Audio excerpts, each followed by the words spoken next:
dedicated to the only serious choice, the gospel of Jesus Christ in music and the spoken word. You're watching Light Source Victory Television Live with me, your host, Pastor McCauley, inviting you to sit back and relax for the next 55 minutes or so as we continue our journey into the life-changing, life-giving, everlasting word of the Most High God. My friends, it is indeed time for the most important hour of the day, Bible study. Now, of course, it is my Bible study time that we spend with you. We try to do it each and every Sunday, Monday, Tuesday, Wednesday, and Thursday right here at accesstv.org, on Facebook, Pinterest, LinkedIn, and other social media as we broadcast live around the world from the greatest city on earth, Hartford, Connecticut, New England's rising star. How was your Wednesday? Mine was good. I tried to get a little rest today. I tried to get some rest. The problem with me getting rest is, I'm going to bed later and later and later, it seems. And as such, the major problem is that, my phone rings all day long. And my phone will start ringing as early as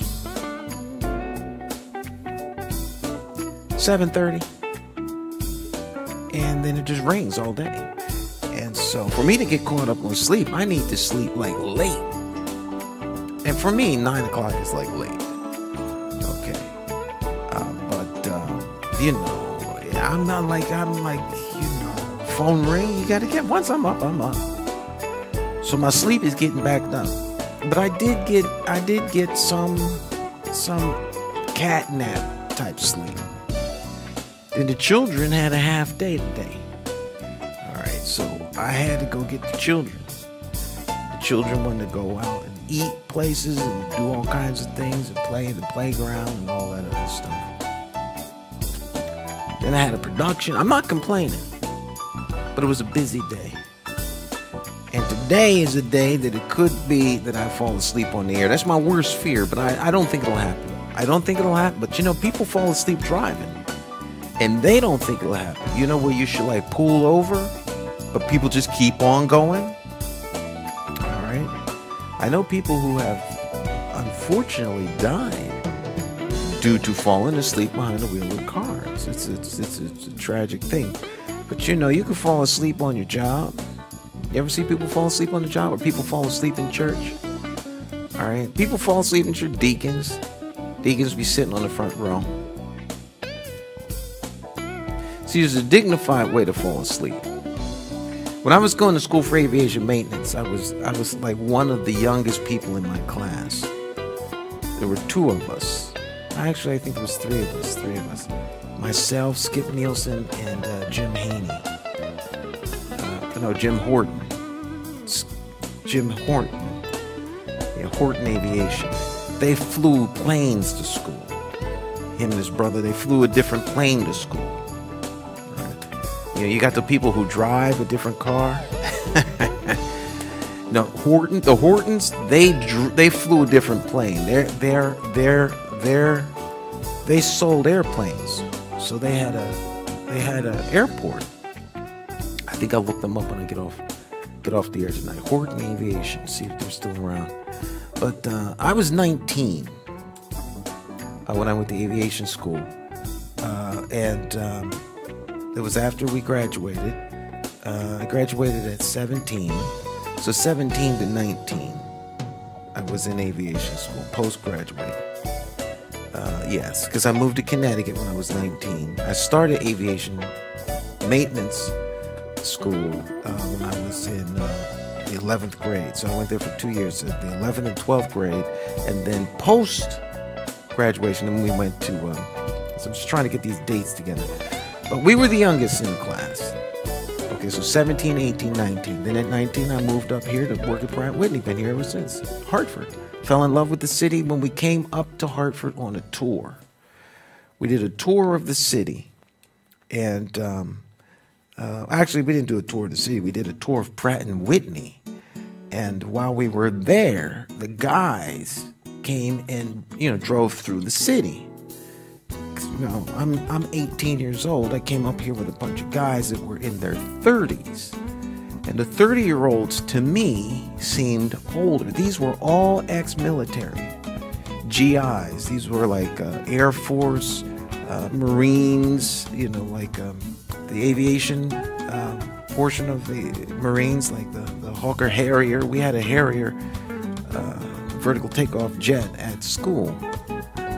It didn't fly, but we had that to work on. And, they took us young people under their wings. There was only 3 of us in the class, but everyone else was like 28. But when they would sleep, they had it down to a science. They do like these numbers, head, your hands on the desk, but they would do like this. And so when the instructor would call on them, they would talk. You wouldn't think that they was asleep because they kind of head down. And, now as I sit here reminiscing, talking about it, they had families. They were 30, they whatever job they were working at. They were going to aviation maintenance school. Second, move on to another career. Some were, as I said, ex-military, but they were all older. So I would imagine after they went to school all day, they probably went and had a job at night. So they were tired, but they pressed their way through. And I had an instructor, Mr. Villar. He was from Hartford, Connecticut. And I'll never forget, he told me when I went to school and contemplated coming to work with Pratt & Whitney, he begged me not to come to Hartford. He said, Hartford is a dead-end town and you don't want to go there. That's what he told me. I didn't listen. I don't believe it's a dead-end town. I think it's one of the greatest cities on earth, which is why I stay here in Hartford. All right, well, that's a long, drawn-out, rambling intro, which is a real sign of me being tired. But the portion of the program that matters most is coming up right after we do this, and that, of course, is the big share. So let's get our big share on the way, or underway, okay? This is the portion of the program where we share the Bible study experience with friends and family, enemies and foe, haters, and keeping them all in the know. So let's do this. All right, and you out there that appreciate the program, this is your opportunity to share the program as well. So let's get my big share going here. Refresh the page and start the sharing experience. Okay, first and foremost, as always, we're going to do our group shares. And our first group, as always, is where they do that at, in the city of Hartford, Shonda Barlow. Next, we want to share with the 3 dwellers, the biggest, the baddest, the boldest of all the dwellers, the one and only Hartford dwellers. We go with them first. All right.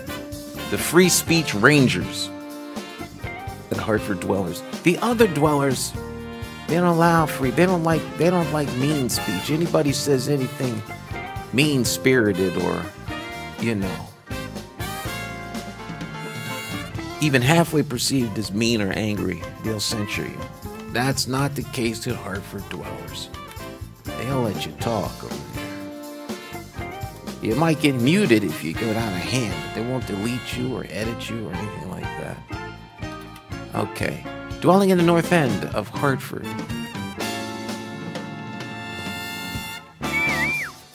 Okay. Next. Dwelling in downtown Hartford. Hartford's fastest growing community.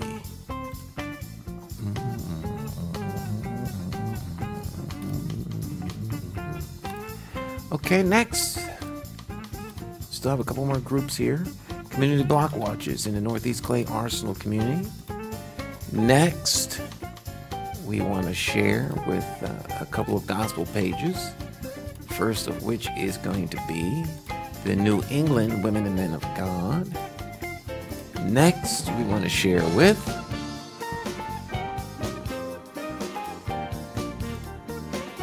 Ministries of the Living God.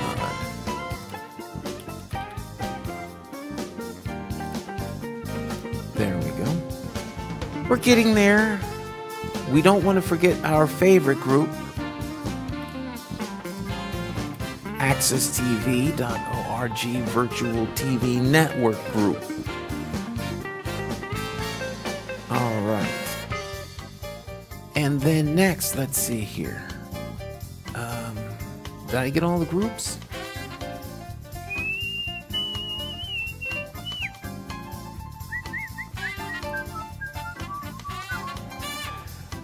Greater Hartford Festival of Jazz is coming up.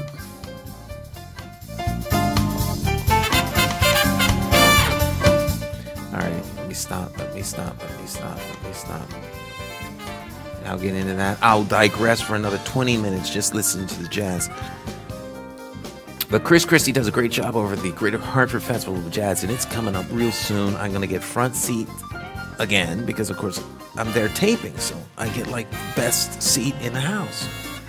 And I'm blessed. What can I say? I'm blessed. But that's Hartford's festival. It's the Greater Hartford Festival of Jazz. There's nothing like it. 3 days long. All of you all out there to watch this program need to attend. And I don't care where you watch this. Anywhere in the world that you watch this program, you need to make it your business to be in Hartford for the Greater Hartford Festival of Jazz. From no matter where you are in the world, that's where you need to come. Hartford, Connecticut, for the Greater Hartford Festival of Jazz. Okay, let's see here. A couple of pages. Let's knock out the pages here.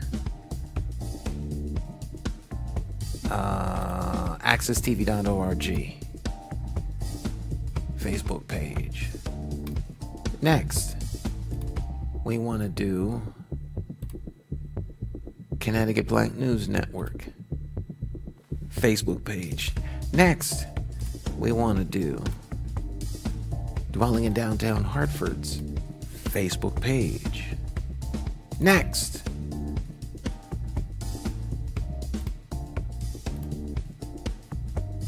Light Source Victory Television's Facebook page. All right, we're almost done. We have one son to share the program with.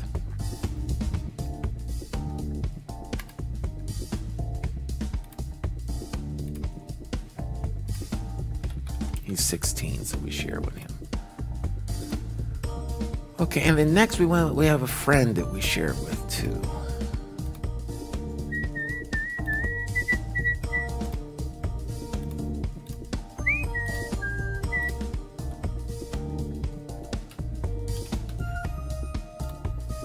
There we go.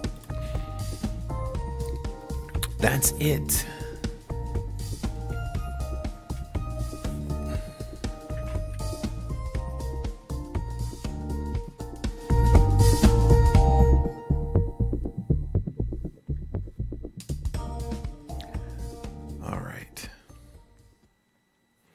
All right, let's get started and get our Bible study on. We're studying out of Proverbs. We're in Proverbs chapter 14, or the 14th proverb. We're going to pick it up at 21, verse 21, because that's where we were when we were last together. Of course, that was yesterday. And our reason for studying out of Proverbs is, of course, to gain wisdom. There's much wisdom to be found in Proverbs. And so in our effort to get as much wisdom as we can, there's no better place to get it than Proverbs. Okay, there's a lot of people who have books on how to do this, that, and a third. Self-help books, self-improvement books, coaching books, books written by mentors, books written by people that are young, books that are written by people that are old. Okay. Personal development. Did I say that already? And there's a whole industry of people who go around and they speak. What do you call them? Life coaching type speaking and stuff like that. But there's the tried and true, time tested, the good book, and Proverbs. If you apply the wisdom of Proverbs, you won't need any other book. Absolutely, positively won't. Because everything you need is in Proverbs. Everything. And if you will live by those, you'll be good to go. I mean, because we have people who watch the program. They're not Christians, okay? But they watch. All right. So even if you're not a Christian, if you put those,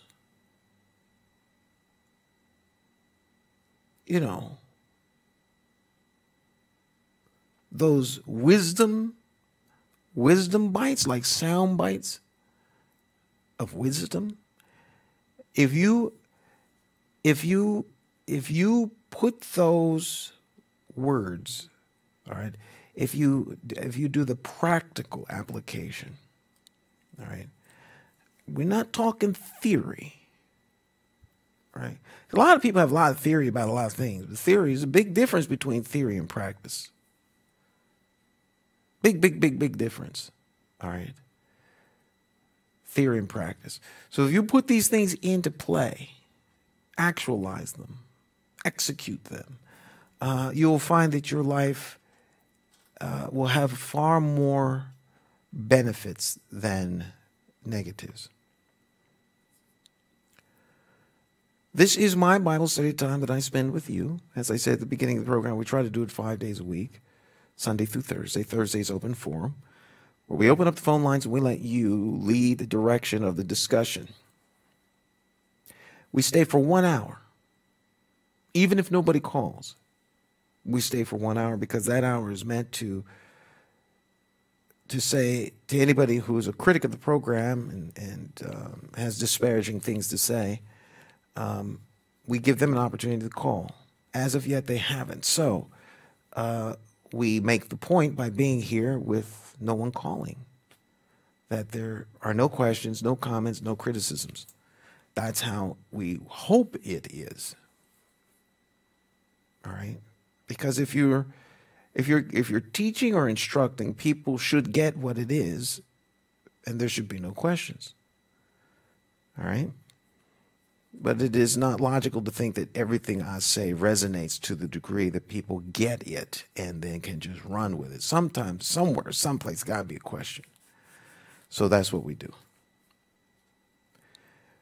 We put the number up during the week specifically for haters. Or if I said something wrong and you want to correct me, I don't mind. But it's not open forum. It's only open forum on Thursdays. Okay? We are live. The program that we do here is always live. We've been doing it this way for about 35 years here in Hartford, Connecticut. The greatest city on earth, even though my instructor told me, do not move there. The program's not for the faint of heart. We mix Bible and politics on the same program on purpose, by design. Because the host of the program, that would be me, believes that these are two important subjects that people should talk about. Because everything is political, and everyone has a spiritual, moral foundation and center. Whether they share it with you or not, it is there. And I think that if we better know people, then we can understand what makes people individuals and said individuals unique. Everybody is unique. All right? And the better we know people, then the better we have a relationship with them. And if you have relationships with people, then it's a lot easier to get along. Okay, it's a lot easier to get along. In theory. In theory, all right? And of course, that means you must want to get along. Because remember, Adam and Eve had a relationship with each other, and from their very intimate relationship, they bore 2 children, Cain and Abel. And Cain, who knew his brother Abel very well, whom Abel, the little brother, looked up to the big brother, murdered his younger brother. So, just because you have a relationship with someone don't mean it's going to go well. Cain was jealous of his little brother because, God honored Abel's gift. So he murdered him. Okay? And so murder is a byproduct of the human nature when people feel threatened to the degree that they want to neutralize the threat. And because people are sinners, all right, they'll choose murder if they can get away with it. So there are a lot of things to try to mitigate these kinds of activities, murder. But as long as you have people will act out in horrible ways: war, murder, lying, cheating, stealing, the bad traits of human nature are manifest. So we're in the middle of a tug of war, if you will. Humanity is in a constant tug of war between good and evil, right and wrong. And it's just ongoing. But for those of you who would like to do right, who make a conscious effort to do the right thing, though the opportunity to do the wrong thing is present, we offer this for your consideration. And if you want some wisdom in your life, once again, this. So, where were we yesterday? Right here. Let's see if we can't get that up a little bit. There we go. All right. The poor are despised by their neighbors, while the rich have many friends.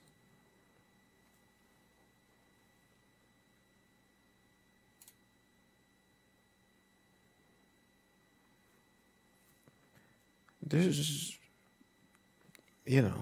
no fear of contradiction. It's true. It's true. The poor are despised. Folk don't particularly care for the poor. Even the poor don't like the poor like the rich. Right? A poor man from another community comes into your community, and how's he treated? With disdain. Alexa, how are you feeling tonight? Though I realize it probably sounds sappy, I'm emphatically ecstatically happy. My head's in the cloud, where I can sing really loud. Plus I just had a great power nappy. Well, you're one up on me because I didn't have a chance to take a power nap. I was editing. But I'm glad to hear that you're slappy happy. Alexa, define the word disdain. Disdain is usually defined as to stain, discolor or tarnish.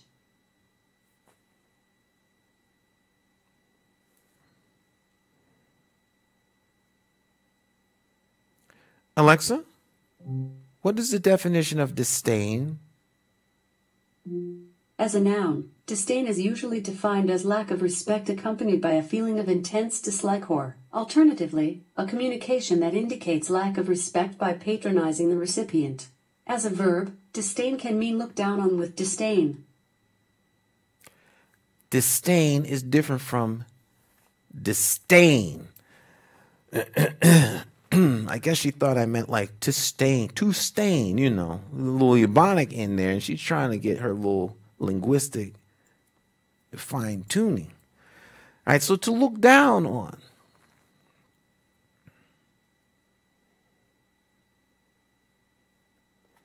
All right? I mean, if you have a church in a poor community, a little storefront church, most storefront churches are in poor communities. I've never seen a storefront church in a rich community. And I've been to quite a few storefront churches. I've been to storefront churches where the storefront church raised enough money to send their pastor to like Disney World. Yep, pastor anniversary. You can go to do the pastor anniversary, right? And they have, I've seen it. I've been there. I've been to churches, little church in Springfield, Massachusetts. Okay. All right. Once upon a time, I was out very heavily doing like lots of church going. All right. I don't mean like church going. I mean like, I had a sound system, a portable sound system. We used to call her Baby. Baby was in the box, in this box right here, 3. This box right here that has, I could close this up and we go out and do a 4-camera remote shoot with this. And it could be live. It's practical, it's functional. You don't need quite this, there's ways to do it now that doesn't include having to take out a switcher and all that, but there's a lot in this box. But this box has had several lives, and it was once a sound system. It was the bomb. Okay. And so, we used to have a little singing group called Women of the Cross. And we would sing songs. There was like 4 women and myself. Now, the Women of the Cross would sing, and I would just do like one song, and they would back me up for it. And so we would go around and we would sing, and of course everyone would invite us because, of course, I'd bring my sound system. So we put us up first. I had a reputation for never wanting to leave until the event is over. So then after we get the invite, do you think we could use your sound system? All right, so you wind up going to a lot of these little storefront churches.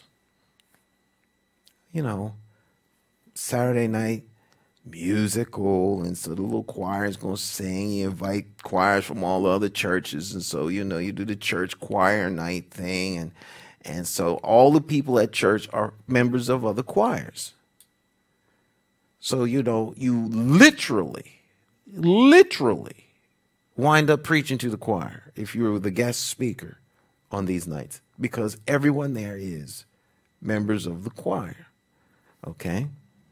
Pastors would be invited to come and do, a 10-minute soliloquy of their, favorite scripture, whatever the case is. And you wind up going to these different churches. And so the one time that the annual pilgrimage to these churches is during pastor's anniversary, because the pastor's anniversary is like a week-long event. And I've seen people raise $30,000 for pastor's anniversary frying chicken. Okay, so you go, they be frying chicken, selling ice cream, all kinds of stuff. That make no sense. Okay. But, I'm not there to make judgment. But, yeah. But I've never seen a poor, let me rephrase that, because you can't use the word poor, which is that just because a storefront church is in a poor community, by no means suggests that the church is poor. The people attending the church might be poor. Okay, like the casino. Casinos are very rarely in the rich community. I don't see them trying to put a casino in Avon. Why don't they put the casino in Avon where the rich people are? They have lots of money. But, it's a funny thing about rich people. Rich people don't waste their money playing, casino and stuff like that. They're very prudent. But the poor are struggling, and they're ripe for the picking when it comes to extracting money from them. All right, so, the nickel slots, the quarter slots, the dollar slots, generates hundreds of millions of dollars for the casinos. Okay, so, that area up where they want to put the casino in Connecticut, where the movie theater was, that's poor. It's a very poor community. All right, the Walmart is there. All right. Now, some of y'all think that the only poor people on the planet as it relates to poverty in the United States are black. I know you would like to think that, and they would like you to think that, but that just is not the case. there's a whole lot of poor people in this country who are not black. Okay. So there's a lot of poor people up there. Okay. You drive around Connecticut, there are two Connecticut's. There's the rural Connecticut that nobody talks about that is very, very impacted by a lot of poverty. Okay. Their schools are not very well done. They don't get extra money. There's a whole lot of people lobbying for brand new schools and things like that. Y'all need to get out and drive around, especially during the holidays, like in the 4th of July. You see a whole lot of Dixie flags driving around in Connecticut. It'll give you some pause driving around out there at nighttime. Okay? But that's another subject for another day. My point is that you never see a storefront church in a rich community. But storefront churches can raise some money. People make sacrifices. They don't pay their electric bill, their gas bills, and all other kinds of stuff. And I've heard preachers preach, you know, you won't give your money to the gas company, but you can't make a sacrifice and give your money to God. All right. I've heard preachers do this. I've seen people come to churches and be guest singers and steal the money. I could tell you stories about church. So that's why when I generally, you don't see me generally visit many churches. I love church. I love God's people. But churches are just as corrupt as government, just as corrupt as big business and everything else, because they're human institutions. I don't say that of all churches, but there's plenty of churches that are. Okay? So, you know, I'm better left out of churches because I'm compelled to say something if I see something. So I don't go. All right? And so, you know, I'm not quite as bold as my friend Marcus Messiah Jarvis, where I will yell out loud in the assembly. It's all, you know, that the pastor is a pimp. I'm not going to do that, but Marcus most certainly will. And so, you know, I would be a lot more tactful. But you know, you roll up into a church with no money, poverty, you look down on. But if a rich guy comes into the assembly, this what I'm speaking of is Bible. All right? If a poor man comes into your church, into your assembly, you say to him, "Sittest thou over there?" Right? Go in the back and sit on the floor. "Oh, brother, this is Sunday service. You need a tie on." Things like that, okay? Rich man comes in, pull up in a nice car, nice suit, money. God done blessed us with a special guest today, right?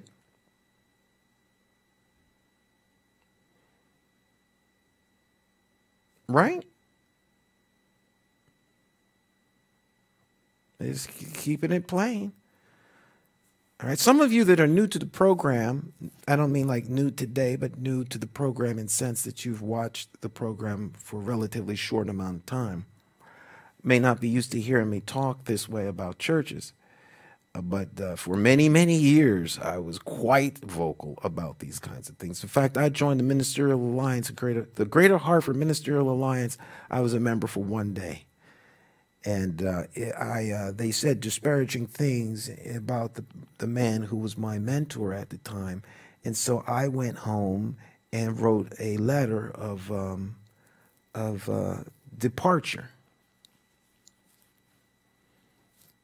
You know? I was invited to come and join, and I said I would, and I went. And so I, you know, was encouraged to come and encouraged to join and become part of the community. Stop being so standoffish and self-sustaining. So I went, and You know, I wasn't met with hostility, but it was maybe a level or two above disdain. So without all of the back drama and backstory, the will of the body was, we are going to allow, what's your name, sons, McCauley, Stan? Are you're a reverend or pastor? What are you, pastor? We're going to let Pastor McCauley join, pending a letter of recommendation from what your Ronnie, what's your pastor's Ronnie Harris.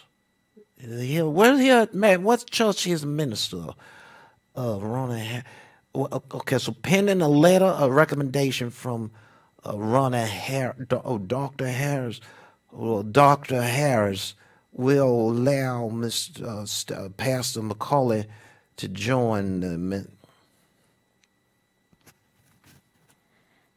So I went home and wrote a letter thanking them for their time and that I would not be joining their association. So I kind of got the label as being somewhat malcontentious. Then I wrote a scathing article in North End Agent about the fact that the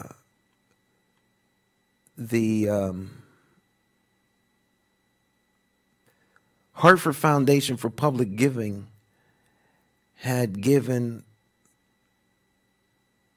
several $100,000. I don't think it was $1 million. I think it was like $200,000. This is way back too, like about $200,000 to help out the North End, and they gave it to the North End churches. There's only one church in the North End that found a way to utilize the money.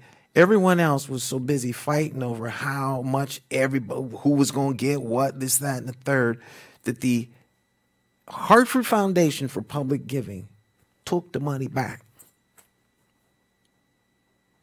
And I wrote an article. It was called This Council of Men. And it was in the North End Agents. Very critical of the Interdenominational Ministerial Alliance. So I've calmed down in my older age a little bit, but I was extremely blisteringly critical.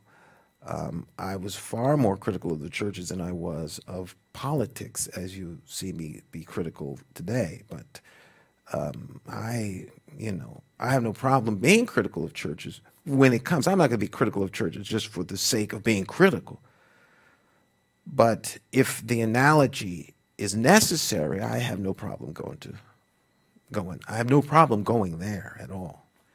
All right, because of course my allegiance is to giving you truth that helps you grow. That's my only allegiance. You. Because you're the ones I have to give an account for when I get to heaven. That's it. I'm going to hear him say, well done, thou good and faithful servant, or depart from me, you worker of iniquity. Though that's the option. So there's nothing that I'm going to do here to compromise that, because to me, it's real. This is real. For me, this is real. I make a conscious decision to do this. And so for 35 plus years, I think you can see that it's real. All right, it's not a passing fancy, so, and I'm not going to compromise my foundation in Christ for anything. And so that's where I am. The Bible says, know those that labor among you. All right. But if a rich man comes into the church, he's invited to sit up on the rostrum. If it's somebody notable, but a poor beggar type guy, he's lucky he can get in. A theatrical stage company, we produced plays, we produced movies, radio, theater, all kinds of stuff. And we were very involved in the dramatic arts. We had a dance company. Kenny Jenkins had, he's one of the last people to study under Alvin Ailey. And he had exposure dance theater repertoire out of Yale, and he did a liturgical dance. And I use that guardedly because, of course, dance is dance. There's really no such thing as liturgical dance relative to any kind of dance. It's an expression, and so yada bada bing bada boom. We're not getting into that. But nonetheless, so we had a dance theater. We did all kinds of things. And one of the things we did was a play called The Door. And one of our actors, his name is D.B. Grant. We would go places to do The Door, and D.B. played the part of a bum, a man who was really down and out on his luck. His name was Charlie. And he was an alcoholic, the character. And in the play, he commits suicide. He takes his life in the play, his character. And the Lord comes, talks to him, and tells him all the things he needs to do. But he has to choose between going through the door with the Lord or remaining where he is. And so there are several monologues, like between 7 and 9 different monologues. And each character has a conversation with the Lord. The Lord comes and deals with the different individuals where they are in their station in life. Some people are prejudiced, other people are hateful, some are successful. They're different stations, but they have to choose between where they are and walking through the door with Jesus. That's why it was called, the door. And so we would go places to do the play, and DB would sit outside on the sidewalk. He'd sit outside on the sidewalk like a bum, dressed like a bum with a can, acting drunkish. And man, when he would come out on stage, and then we'd make, commentary after each part. We would make commentary. So I would do the narration after the people, after the play, and the door, the lights would go down, and people would be left in the room with themselves in pitch darkness. And then I would come on, I would talk.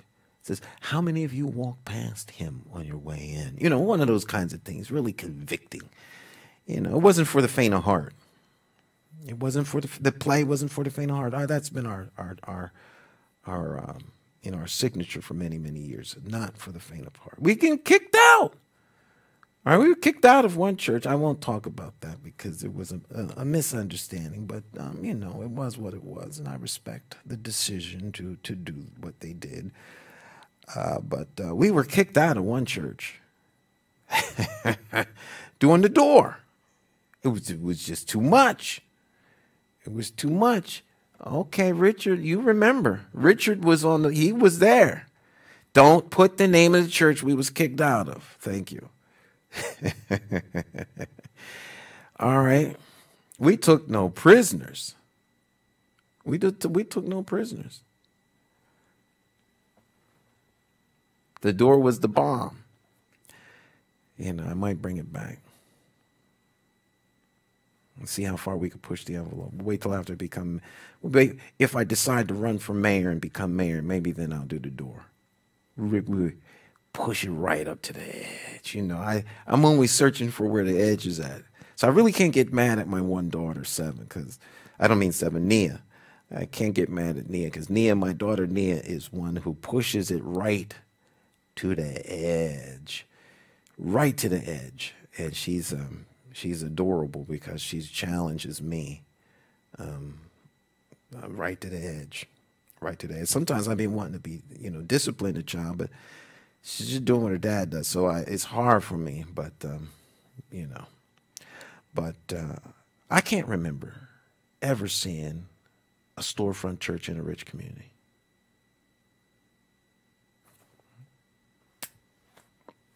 Go figure.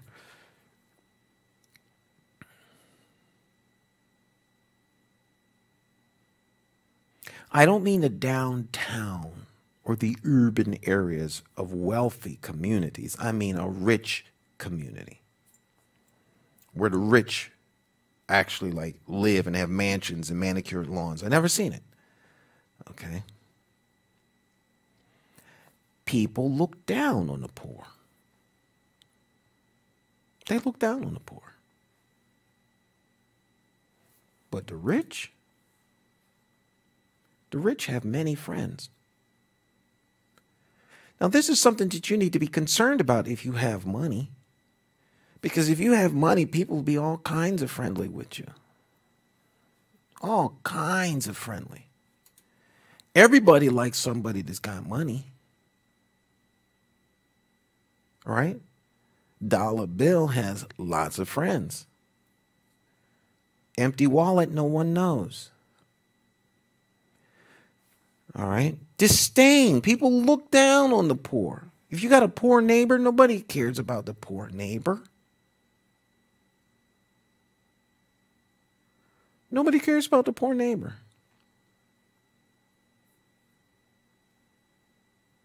All right? Very few people care about the poor neighbor.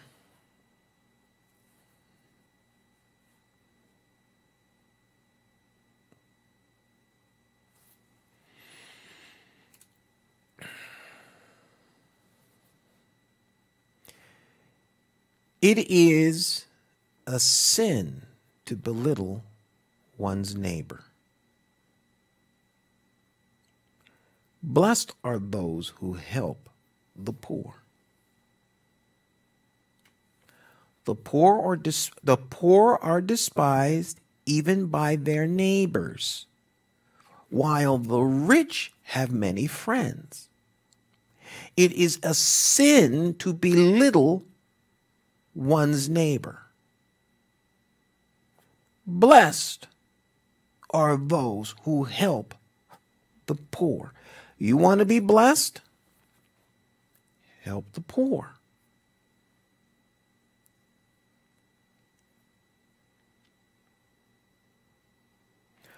Hartford has an opportunity to be blessed. It's the fourth poorest city in the United States, in the city of its size. Exploitation of the poor is not the same thing as helping the poor.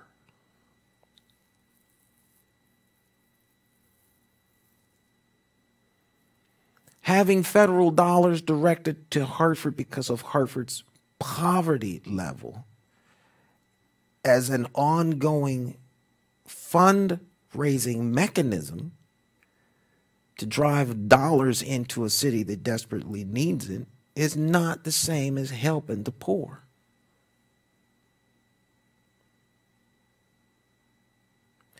Giving poor blocks of yellow cheese is not helping the poor.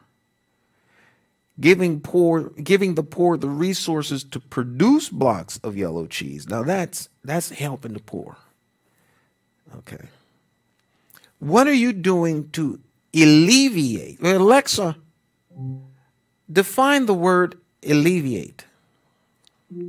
As a noun, elite can mean a group or class of persons enjoying superior intellectual or social or economic status. As an adjective, elite can mean selected as the best. No. Not elite. Alleviate. But I don't blame Alexa. It's my fault. It's always my fault.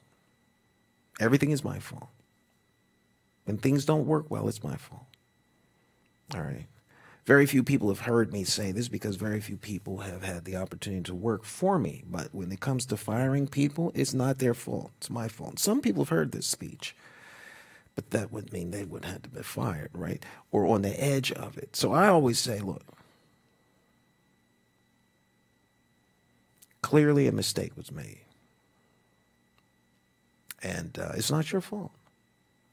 It's not your fault. It's my fault. Because I hired you. And you're the same person now that you were before I met you. And so it's not you that changed. It's me that made the wrong assessment. And I feel bad because I didn't do my job. And because I didn't do my job, I have to let you go. Because it's not you. It's not you. It's me. I'm the one that's all jacked up and wrong because it's my fault you were here. But we're not going to continue being wrong on my side. So I'm going to let you go. Thank you for your time. You're done. So it's not her fault. I must not have said the word the right way. Messing with her name, calling her out her name. Because her name is Alexa, not Lexa. Because I try to see how far I can go with it. Alexa, define the word deviate.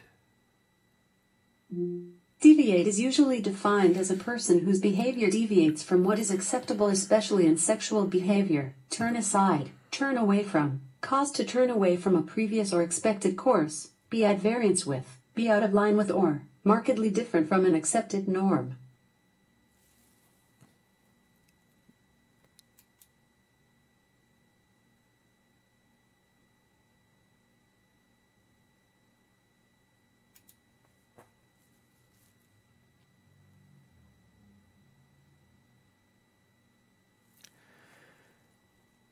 If you help the poor, you will be blessed. That is not my opinion. That's what the Word of God says. You know, the city of Hartford was founded by a preacher, Thomas Hooker.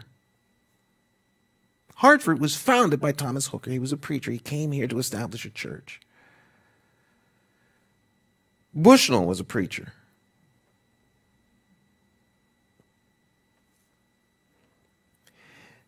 You always have the poor. They're always going to be around.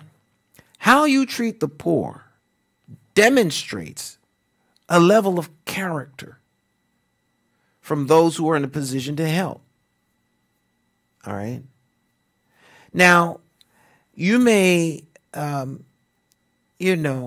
add value or quality to the life of an individual, down and out on their luck. There are a lot of reasons why people are in poverty. There's a lot of reasons why people are poor. Sometimes people have issues dealing with certain things, which makes it very hard for them to be embraced by the broader social society. And therefore, they're always going to be somewhat oddballs or misfits, if you will, and don't fit into the norm. So those people might not necessarily be employable. But there are a whole lot of people who could do very, very well if somebody took the initiative to actually bring down the numbers of poor folk.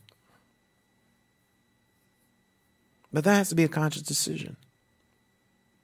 That's a conscious decision that the society makes, or those who set the policy, who in theory are representatives of the society. So it's so interesting that in a city the size of Hartford, where the majority of the people in the city are classified as poor, because of course Hartford's the fourth poorest city of its size in the country, it seems odd that the representatives of those people would have individuals making policy that are contrary to the betterment of said people.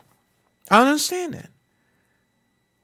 Where are all the rich in the city of Hartford that the policymakers are more concerned about the bottom line in terms of how do we maximize opportunity to get more dollars than maximize opportunity to alleviate the crushing poverty on the poor in the city?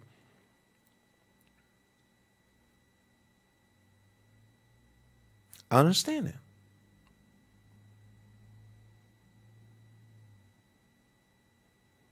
If you're trying to squeeze out more productivity from a system that is operating at 98% efficiency, where do you get the improvement in performance? Obviously from the 2% that aren't performing, right? In the 2%, if you can squeeze those two, then you might get 100%.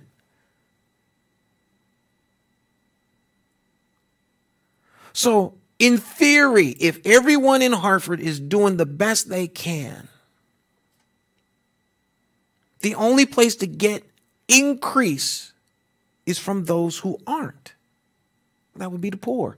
You know, the poor, if you empower the poor, the opportunity for increased productivity, increased wealth, increased everything exponentially rises. Because if a person is receiving from the system and now they're giving back to the system, that seems to me to be a no-brainer and a better way to operate. If you're trying to build community and not maintain the status quo, where the status quo is the new cotton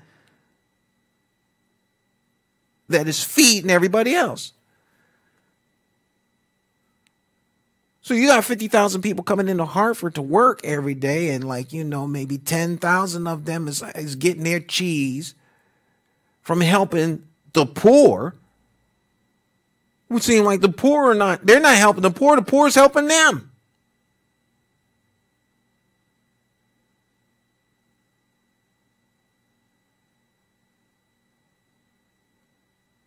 Then, of course, they go back to their community. Those in middle class to more wealthier folk go back to their community. They don't want the poor living there. You can't have low-income housing in Simsbury. All right? Or, you know, Reading. You know, Avon. Where's the tracks of low-income housing in Avon?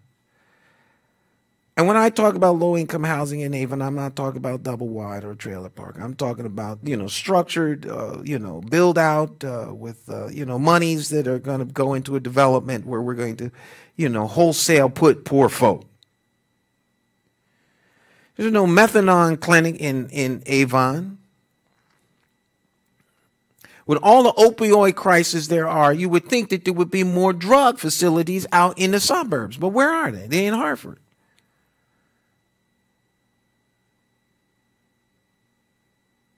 People look down on the poor.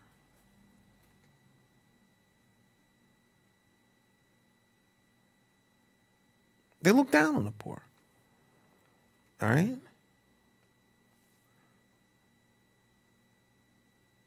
You can tell this, and it's not debatable. Every system produces what it's designed to produce. Period. Period.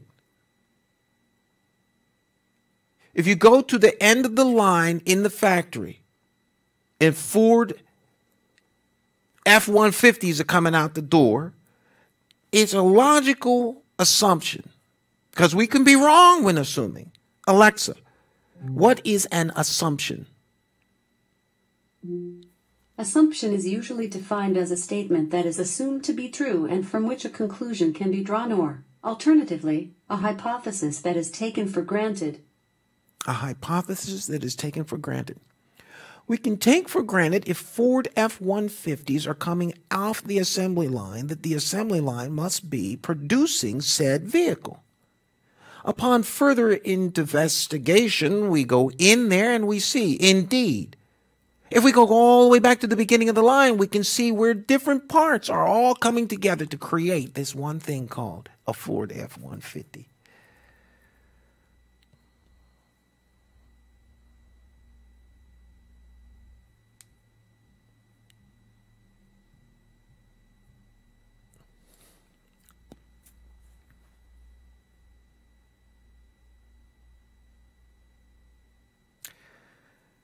If a school system has children coming out of it that cannot read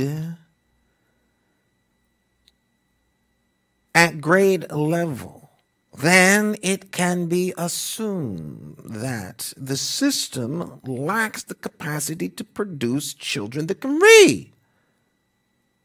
That's not an attack. It's not slanderous. It's a statement of fact.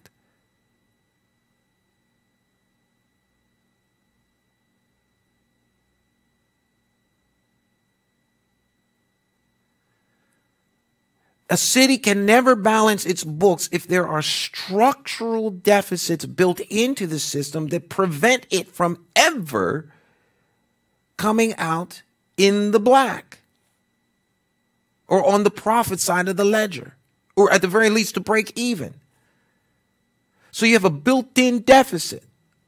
That's a systemic problem. Is there the political will to fix it or change it.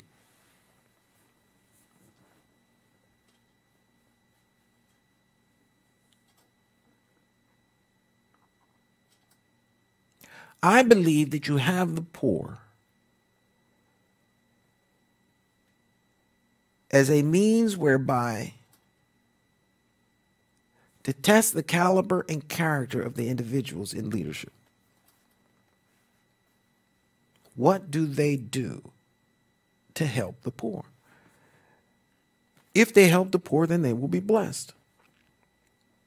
If they abuse, use, mistreat, exploit the poor, then they will not be blessed, and their cities will be cursed.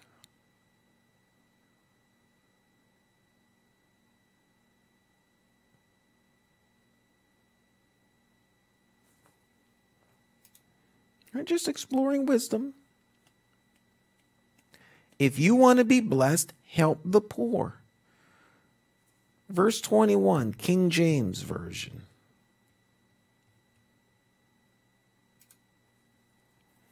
He that despiseth his neighbor sinneth.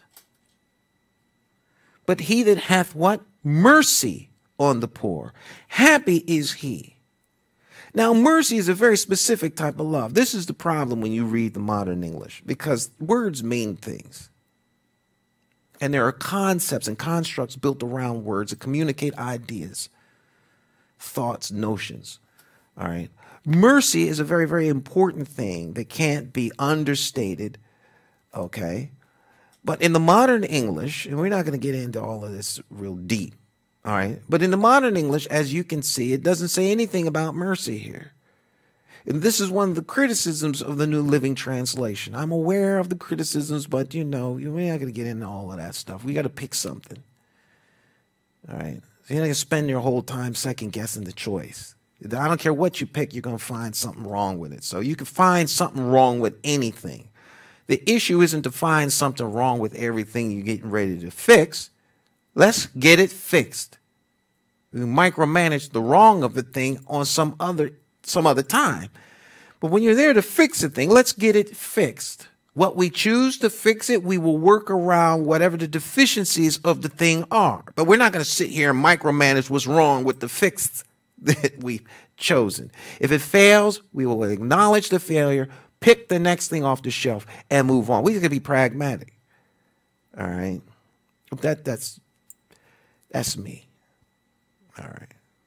When I'm in charge of a thing, that's how I roll, that's how I operate. When I'm not in charge of a thing, I keep my mouth shut because, you know, I'm just another distraction in the room. But mercy is not in verse 21 here, is it? No, it is not. But in the King James, we have mercy. He that hath mercy on the poor, happy is he. Now, mercy is a very specific type of love. See, the concepts are there in the modern English, but it presupposes that one is in a particular place, that as such, the manifest human behavior is, by definition, mercy in action. But that's a really deep concept to transfer to somebody because it's built on a lot of assumptions. All right. But the word mercy itself, that changes things, right? Verse 20, the poor is hated even of his own neighbor, but the rich hath many friends. All right. The rich are powerful. They have tools. They have resources to get things done. They have resources and tools to give people things. They can buy favor with their money, with their assets, with their wealth. They could command respect from people that are in charge and in power. All right. Generally speaking, the elected official is a commoner. All right. Elevated to a level of great importance and stature by the people around. All right. but very rarely is he rich. So the rich have influence on him. This is one of the things you see with Donald Trump that people don't like. All right, he can't be influenced by money. All right, and people can say what they want, but he can't be influenced by money. You may think he can. There comes a point in time with money that it doesn't matter how much you have. You have enough. All right, the rest is just overage. Okay, how much water do you need to sustain your life? But you got enough water to last you 200,000 years. So it doesn't matter how much extra water you have. Once you get to the level that sustains you and then a little bit more, the rest is irrelevant. Donald Trump's like that with money. All right. He has more money than he needs. He has that which is associated with the money that matters. Power. All right. It's not a matter of how much money you have. It's a matter of how much power you wield as a result of the money you have. The rich have power. There's not going to be no uprising against the rich. All right. That's not going to happen. Not in this day and age. All right. You don't have an army larger than the army that Saddam Hussein had. All right. Do you have an army and power and position and planes like Muammar Gaddafi had? No.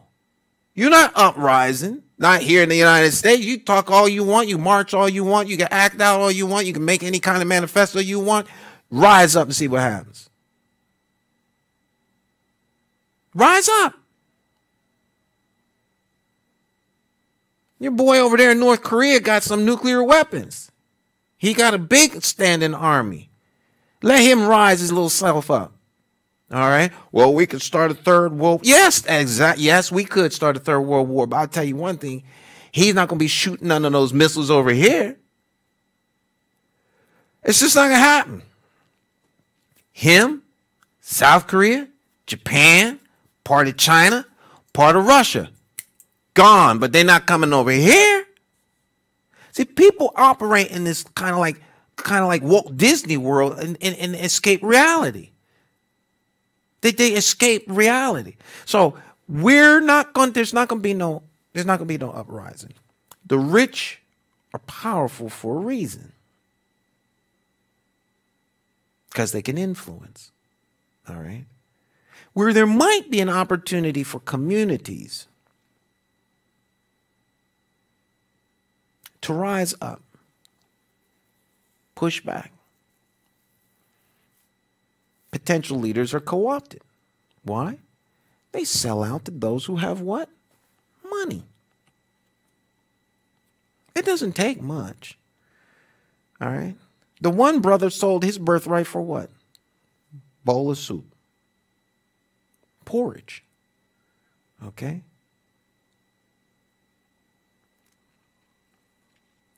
Judas Iscariot, 30 pieces of silver. It doesn't take much. It doesn't take much.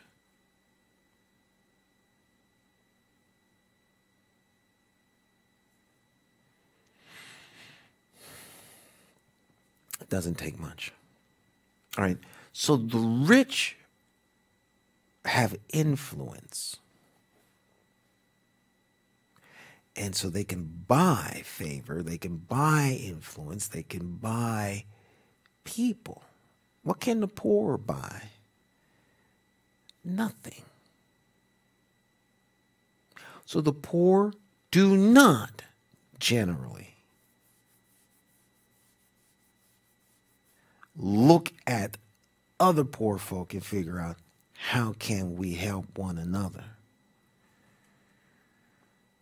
When the poor get together to help one another, it's generally because they've been organized around a particular interest. And then once that interest has been satisfied, they go back to being what they were. Broke. Without voice, without reputation, without influence. If you want to be blessed, help the poor. Mercy is a very specific type of love. that meets the object at its point of need. All right? The Bible says, for God so loved the world that he gave his only begotten Son, that whosoever believeth in him should not perish but have everlasting life. By grace are ye saved through faith, not of works, lest any man should boast. So God, by his mercy, has saved us, all right, or provided the means by which we could be saved. Jesus' blood poured out on the cross of Calvary is the offering necessary to pay the price for man's sin. All right, so to be gracious, you have to have something to be gracious with. For God to be gracious, he had to have a currency. He had to have something that pays the price, that settles the debt. Humanity is in debt to God because of his sin, because his children and everything underneath that. So in order to get right with God, for the ledger to be balanced, for the scale to be balanced, a price had to be paid. The only one sufficient to pay the price would be the Word of God himself. So the Word puts on a tent of human flesh to settle the debt that is due. For God so loved the world that he gave his only begotten Son. The progenitor gave his Son, all right, that which come forth from the progenitor, his Word. The Word puts on a tent of human flesh, steps in our place, and thus pays the price, becoming the high priest and the intercessor. As it relates to our affairs before the throne of God, he makes petition. Mercy is a very specific type of love. The best analogy we can use is that of the movie theater, where Betty has 99 cents and Bobby has a penny. Bobby wants to get in to see the movie, but he can't. Why? Because he doesn't have $1 to get in. Betty doesn't have $1 either. She's 1 penny short. So mercy supplies the need to offset the deficit with both.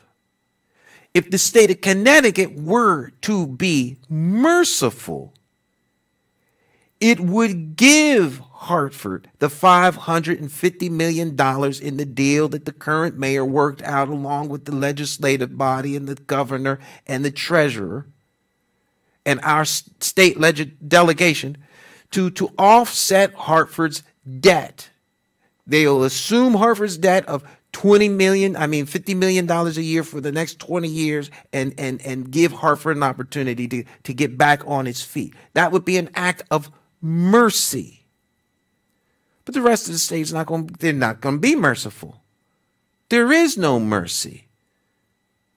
There's no mercy when what you got I want. I feel I have a deficit and you have what I need, so I'm going to take it from you. All right, that's not an act of mercy. Okay, so the one that's being merciful has to first and foremost have the means by which to supply the need. The poor have a need. It is self-evident and implied in the statement that you have a resource that can help offset that suffering by the poor. You're not to look down upon your neighbor with disdain. He's less than because he doesn't have X, Y, and Z. He's a human being for which Jesus paid the price on the cross of Calvary to rescue. So what are you doing to help? Standing in judgment or trying to find a way that you can offset their plight? It does not mean start paying for everything that the poor need, because the poor are very good at exploiting the rich.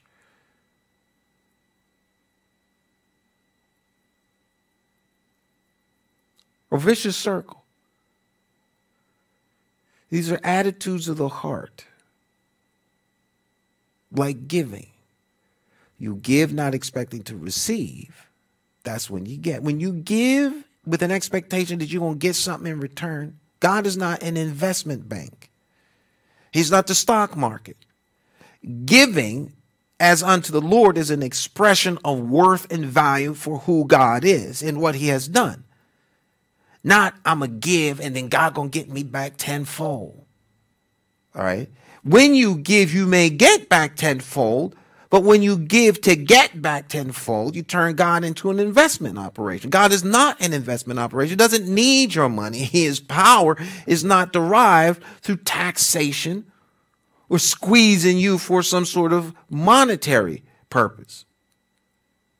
God speaks and another thing becomes a thing. So it is nothing for God to bless you in your obedience when you give to those who have a need, specifically when you have the resource to offset their lack. You cannot beat God in giving.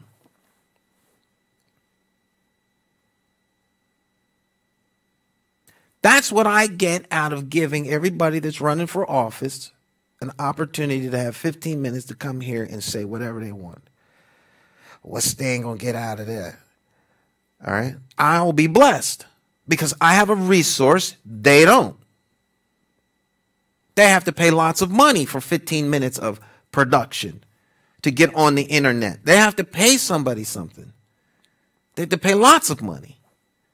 All right. Because people who do this for a living are going to charge them a lot of money, particularly because it's election season and they can make money. I'm not interested in making money off of them. I'm interested in you all hearing what they have to say so that when you go into the poll and vote, you'll do more than operate as an automaton doing what some clown elected to be a representative in some particular way tells you to do because there's some party boss or some royal family that controls the assets of the city's political realm. You're the ones with the asset. You have a vote. You have to be independent thinker enough to use your vote in a wise way. It's going to benefit you and your community, whatever community you live in anywhere in Connecticut, whether you live in Marlborough, whether you live in Reading, whether you live in Avon, or whether you live in Hartford. Okay, in the 02102 or the 02212 or wherever it is you live. All right. The 02120.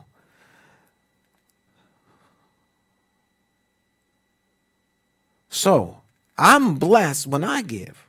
I'm a blessed individual, blessed beyond measure. Okay? Because I give. If you have a resource, then you will have been empowered to give. Give of your resource. Giving isn't always money. Philanthropy is for the good of man. It has nothing to do with money.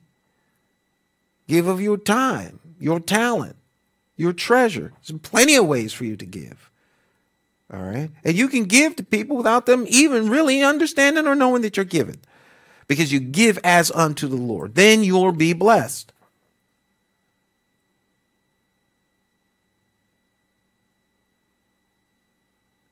What is your willingness to give? Or will you do nothing for somebody unless you're going to get something in return?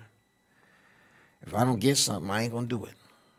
All right, that's not a problem. Then you just won't be blessed. See, you are in control of your blessing. The spirit is subject to the prophet. God's not going to force you to do anything. That's a decision you have to make. You look around and see the things that you have. Are you willing to step out in faith and trust God and be blessed?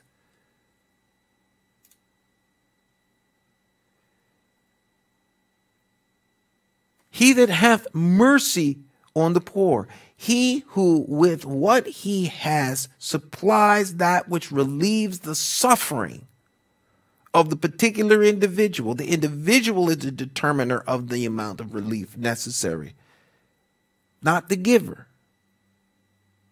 The receiver, the one in need, determines what it is. Are you willing to supply that which relieves the suffering? That's mercy. It's a very specific type of love that is determined by the object of said love, not the other way around.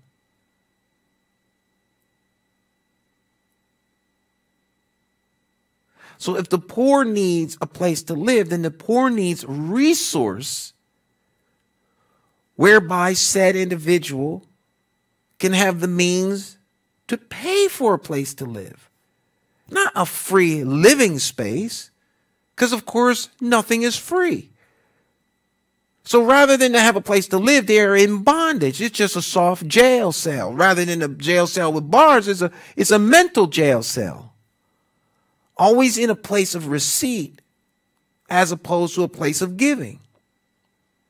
So if you empower the one that needs a place to live with a talent or the capacity to earn money, then they will have a place that they themselves acquired to live.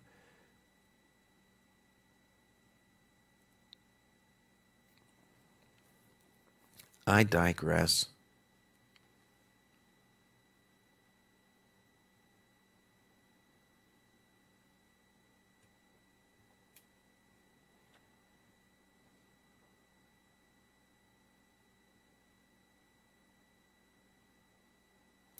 That's why it's borderline. I'm not saying it is unacceptable. It's borderline unacceptable. Thus saith stand not the Lord. It's borderline unacceptable for churches to be surrounded by poverty.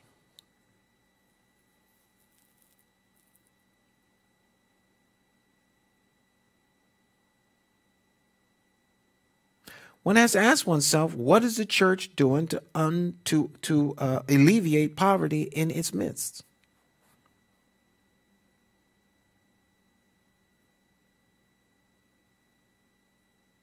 If they are the moral center and the moral high ground, where can they point to where they live, where they are, and show an economic difference in the community where the church is?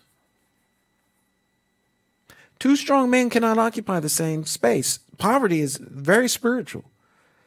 All right.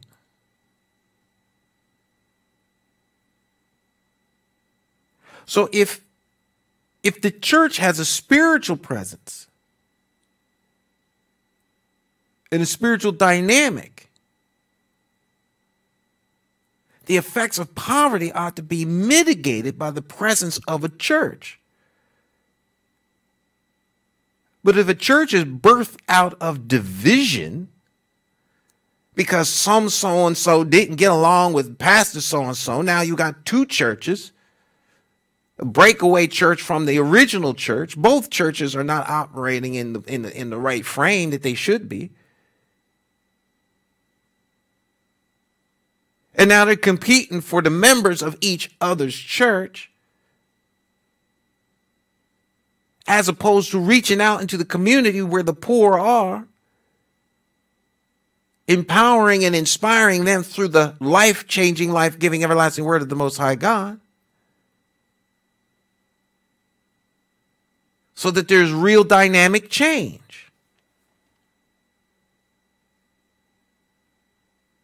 Jesus is in the business of rescuing people from the dead. Right? It's heavy lifting. A lot of folk don't want to do any work. They want to be saved, but they don't want to do any work. What are they doing to help spread the gospel?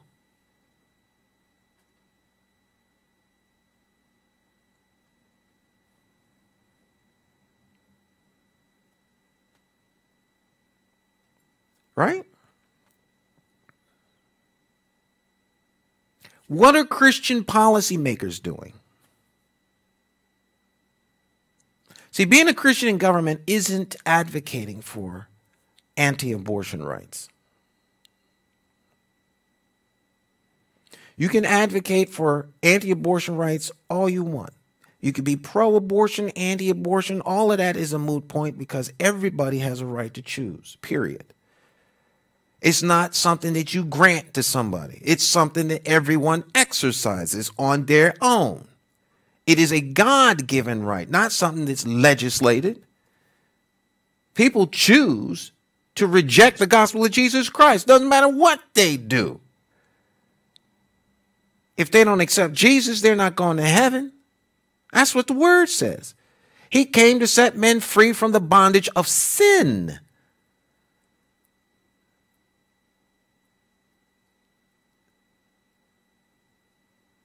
So Christian legislators ought to be implementing things that are going to change the quality of life for those who are the most needy. And doggedly fighting for those things. So that you see communities that are impacted by poverty going from poverty and moving up.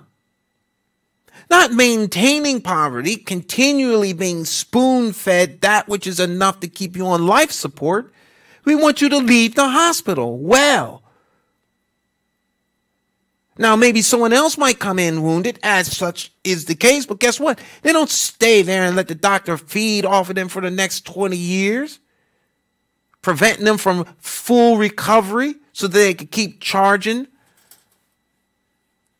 But that's what happens with poverty and the poor.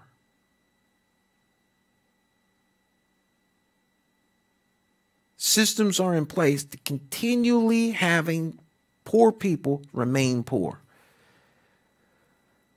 It's a tragic, tragic, terrible, terrible thing.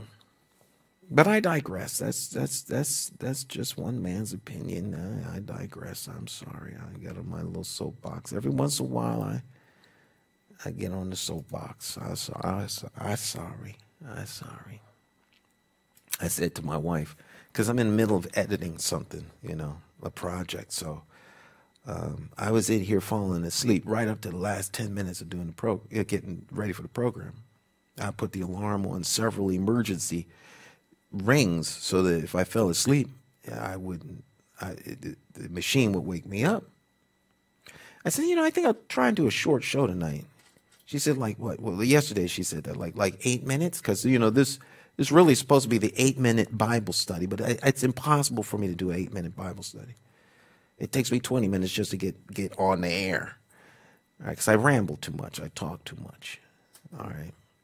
And so I said, well, 90 minutes. No matter what I do, I can't escape 90 minutes. And I look over, and here we are, 1 hour and 28 minutes. I cannot escape it. It's 90 minutes. I've been doing this for so long that 90 minutes, I could time it out. I could feel when 90 minutes has passed. And it's 90 minutes now. 90 minutes. So now we decide whether we go a little longer. We didn't get too far. Sometimes that happens. You get like one verse. All right?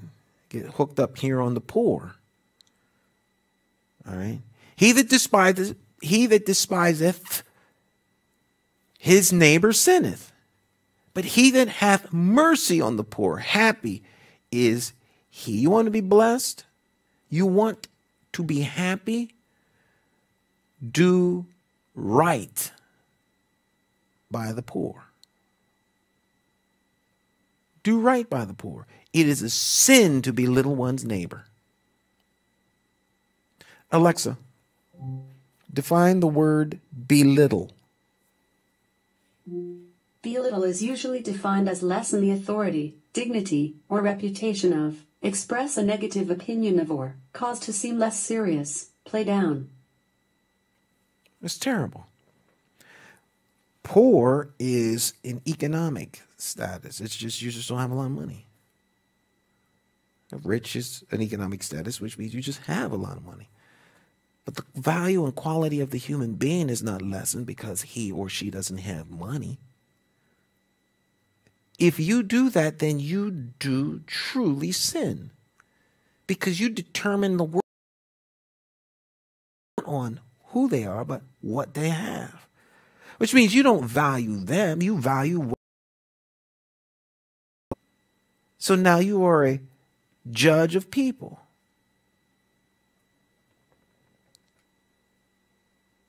You are a judge of people. This is why it's so horrible when it's done at church. The rich man comes in, sit over there, brother. The poor man comes, oh, no, no, no, you stay in the back. But at church, that's the place where Jesus, what? That's the body of Christ, the ecclesia, the out-called ones, those who are covered by the blood of the Lamb. That's what the church is. That's what the church means. Out-called ones, out-called from the world. So if Jesus sought it not robbery to put on a tent of human flesh and stoop down below the angels to pick up fallen man and then shed life's precious blood for said human beings, in what capacity and in what way are we in a position to determine the worth and value of a human being? You're not.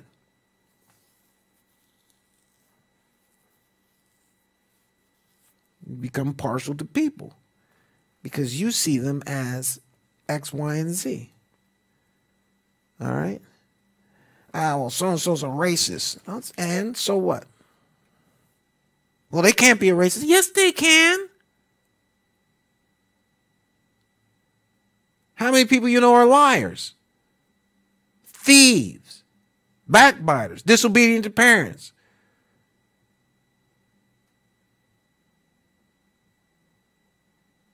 Adulterers, fornicators, truce breakers, bearing false witness. The list goes on and on. We sit here all night talking about different sins.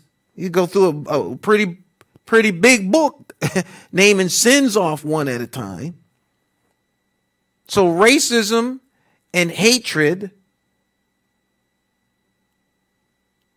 is a sin. It's a shortcoming in human character. That's sin.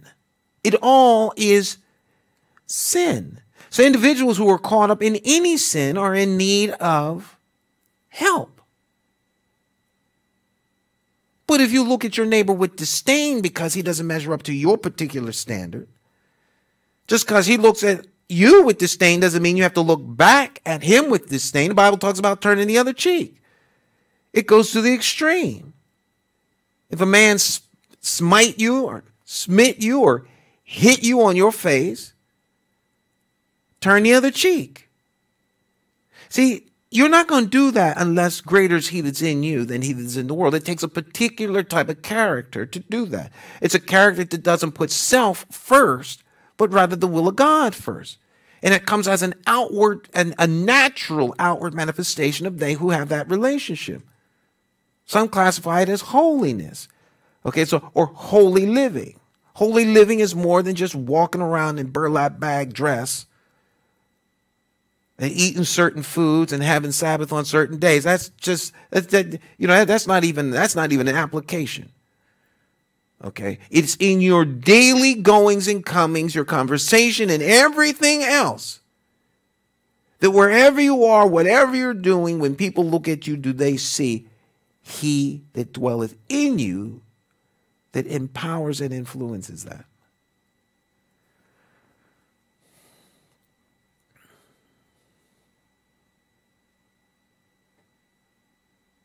See, we really do Proverbs a disservice by going through them as fast as I am.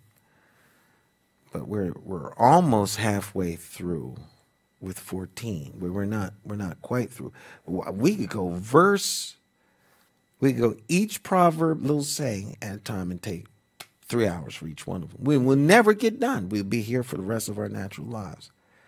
Because there's so much great information in there. So if you rightly divide the Proverbs, the wisdom that you will glean is immeasurable.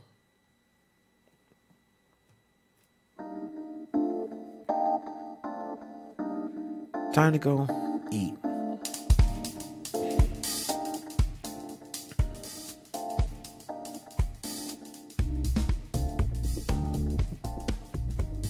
trying to think of if I ate today, but I did. I ate when the girls came home from school, and I fell out. The gritis set in.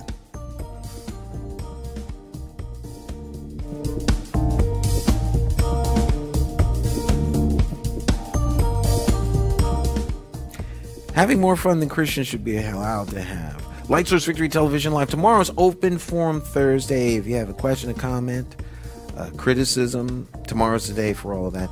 It's also a day if you'd like to just talk about something that I didn't talk about during the week. Since we're in, Proverbs, there may be a subject that you want to talk about that's nothing to do with Proverbs. Well, tomorrow's that day. You get to steer the conversation wherever it is going to go, and the subject matter, and we keep it alive and we keep it flowing. We'll spend as much time as we can with each person on the phone. For as long as we need to be here, we'll be here. And that's Open Forum Thursday, 10 o'clock tomorrow, right here at accesstv.org and on the social media platform that you happen to be viewing us. Okay? Numbers on the screen, write it down. That way when you get on early, you can call. All right? Remember, my friends, when it's all said and done, the only thing you need to know, of course, is this fact, and that is that Jesus Christ is Lord of Lords and King of Kings. He alone saves and changes lives. Won't you call on his name today? Allow him to be Lord of your life. Amen. God bless you all and keep it strong in the faith. We'll see you right here tomorrow night. Open Forum Thursday. Bye-bye.